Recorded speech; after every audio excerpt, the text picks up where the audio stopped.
Résumé du livre, Les entretiens de Confucius, les secrets d'une sagesse millénaire. Imaginez un instant, vous êtes transporté il y a plus de 2500 ans, dans la Chine ancienne. Devant vous, un homme à la barbe soignée, vêtu d'une longue robe sobre, vous accueille sous le porche d'une école modeste. Il s'appelle Confucius.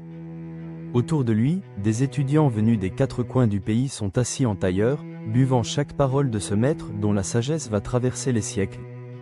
Aujourd'hui, grâce à son œuvre intemporelle intitulée Les Entretiens, vous aussi, vous avez la chance de vous asseoir auprès de Confucius. D'écouter ses précieux conseils. D'apprendre comment devenir une meilleure personne. Voire, pourquoi pas, un grand leader. Dans cette vidéo, je vais vous raconter les 4 étapes essentielles que Confucius enseignait à ses disciples. Alors installez-vous, et laissez-moi vous guider sur ce chemin ancestral. Première étape, devenir un bon apprenti. Avant d'espérer diriger, influencer ou guider, Confucius l'affirme, il faut d'abord savoir apprendre. Et pas de n'importe quelle façon. Pour lui, l'apprentissage est l'art suprême. La clé qui ouvre toutes les portes. Un bon apprenti, selon Confucius, cultive 2 savoir-faire fondamentaux. Le premier, savoir intégrer de nouvelles connaissances. Chaque jour est une opportunité d'apprendre. Peu importe où vous êtes, ce que vous faites, ou qui vous côtoyez. Il existe toujours quelque chose à apprendre. Ensuite, au travail, au lieu de rester concentré uniquement sur vos propres tâches, écoutez ce qu'il se passe autour de vous. Observez comment fonctionnent les autres services, les autres métiers. Que vous soyez commercial, ingénieur ou enseignant, chaque détail compte. Pourquoi ? Parce que plus votre vision du monde est large, plus vos décisions seront éclairées. Confucius rappelle, n'apprends pas pour savoir, apprends pour comprendre. Mais attention, il précise aussi qu'il ne s'agit pas de remplir votre esprit de savoirs inutiles. L'apprentissage doit avoir du sens. Il doit nourrir vos ambitions et servir vos objectifs.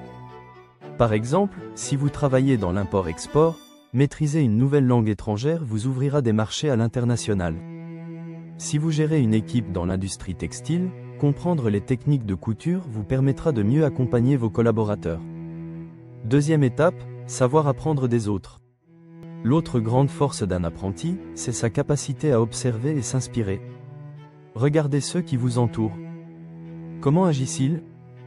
Quelles sont leurs forces et leurs faiblesses ? Prenons un exemple simple.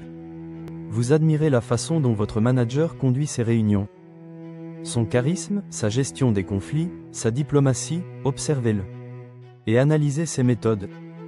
Osez lui poser des questions. Comment gérait-il la pression ? Comment fait-il face aux critiques ? Et surtout, ouvrez grand vos oreilles, apprenez à écouter. Là où beaucoup voient une attaque, Confucius voit une opportunité. Les remarques, même dures, sont des outils pour progresser. N'en soyez jamais vexé. Mais, apprenez et ajustez. Troisième étape, devenir une bonne personne. Après avoir appris à apprendre, vient l'étape suivante. Développer en soi les qualités d'une personne juste et respectable. Et pour cela, Confucius nous propose une règle d'or. Ne fais pas aux autres ce que tu ne voudrais pas qu'on te fasse. En chinois, on appelle cela le shu. C'est la boussole morale qui doit guider chacune de vos actions. Mais Confucius ne s'arrête pas là. Il identifie aussi 4 qualités essentielles à cultiver pour être, véritablement, une bonne personne. Un travail est dur. Pour Confucius, le travail est sacré. Faire de son mieux, c'est plus qu'une obligation. C'est un mode de vie. Pourquoi ? Parce qu'un travail bien fait procure une satisfaction profonde. Même si vous échouez, vous savez que vous avez donné le meilleur de vous-même. Pas de regrets. Pas de souvenirs. Et puis, cela crée la confiance. Vos collègues, vos supérieurs, vos proches, tous sauront qu'ils peuvent compter sur vous. 2. Être honnête. Ici l'honnêteté va bien au-delà de simplement dire la vérité. C'est un alignement total entre ce que vous pensez, ce que vous dites et ce que vous faites. Une honnêteté sans faille, dans les petites choses comme dans les grandes. 3. Cultiver la bienveillance. La bonté n'est pas une faiblesse, c'est une force. Être bienveillant, c'est savoir aider, comprendre, soutenir. Non pas pour en retirer un avantage, mais simplement parce que c'est ce qu'il convient de faire. 4. Respecter les autres. Le respect est le ciment de toute relation durable. Respectez vos proches, vos collègues, vos supérieurs. mais aussi ceux que vous ne comprenez pas ou que vous n'appréciez pas nécessairement. Quatrième étape, avoir l'étoffe d'un grand leader.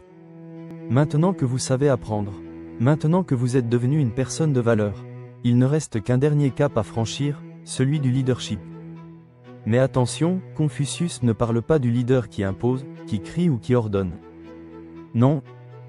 Pour lui, un grand leader est avant tout un modèle. Quelqu'un qui inspire par l'exemple. Il nous enseigne que le leadership authentique repose sur 3 piliers. Le premier est l'exemplarité. Vous ne pouvez pas demander aux autres ce que vous ne faites pas vous-même. Soyez le premier à incarner les valeurs que vous prônez. Soyez juste, travailleur, honnête et bienveillant, et les autres suivront. Ensuite, l'écoute. Un bon leader ne parle pas, il écoute. Il comprend les besoins, les peurs, les idées de son équipe. Il sait que chacun a quelque chose à apporter. Enfin, l'humilité. Peu importe le sommet atteint, gardez toujours les pieds sur terre. Continuez à apprendre.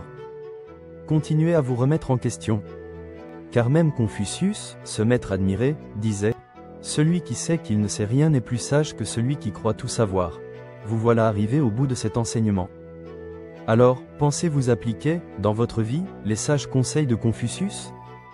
Si cette vidéo vous a plu, n'hésitez pas à la liker, à vous abonner, et à partager ces paroles ancestrales autour de vous. Transmettre ce que l'on sait est la plus belle façon d'honorer la connaissance.